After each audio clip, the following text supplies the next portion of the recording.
Good evening. This is 5 Minutes with David, and just going to share a little bit about what Jesus is teaching me regarding decisiveness.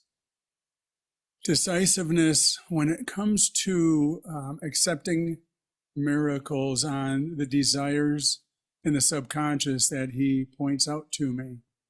It's been very interesting to see how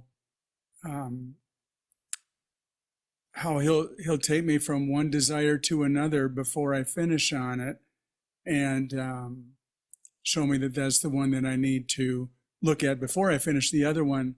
But more importantly is seeing how indecisive that I've been about getting a miracle.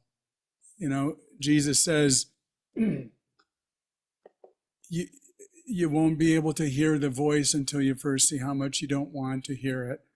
Well, this holds true for the desires because there have been many that I've just been ambivalent about. And I say that I want the miracle, but the desire lingers, and the miracle is delayed, and it can go on for a couple of days or a week or 2 weeks or even a month or more, just because deep inside I haven't really made the decision.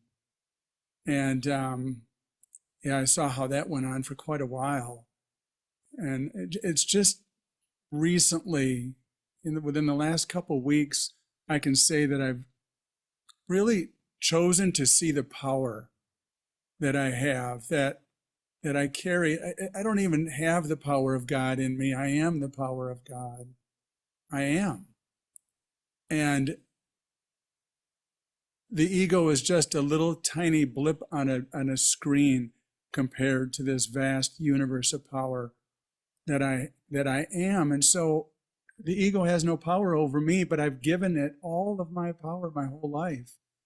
And even being here for quite a time now, I've been choosing to allow the ego to run my life and to tell me if and when I'm going to get a miracle. And so, this past couple of weeks, it's been pretty amazing that I've come to a point where, when looking at a desire, I'd be joining with Kay and we'd be listening, and Jesus says, "No, you haven't accepted the miracle." Then I just stopped and put my foot down and said, "You know what? The ego is a lie. The desires are lies. The gains I believe that I get happiness from these desires or power or freedom or safety, they're all lies. And I don't have to put up with it anymore. These desires are not helping me to heal my mind. They have absolutely no value for me whatsoever. In fact, all they're doing is keeping the ego fat and happy, and I'm holding myself hostage in darkness, pain, and misery, and suffering. And the ego loves it. And I've just gotten clear how I've played a trick on myself, made up a lie, and convinced myself to believe that the lie is true.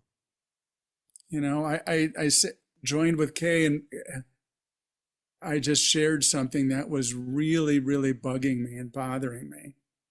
And she said it was what Jesus said. There's a desire for, it was resentment towards someone.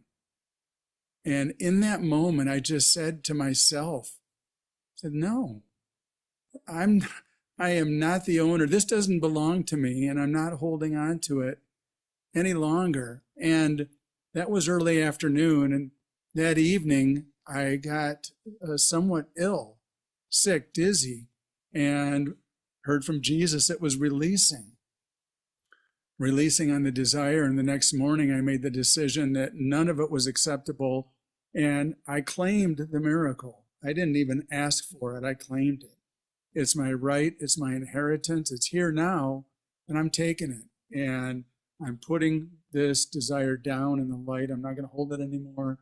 And I accepted the miracle. And I have found since then that that's all I have to do is just be 100% decisive see that there's no desire in my mind that holds any value. Every one of the desires is only there to keep me trapped in the world of form.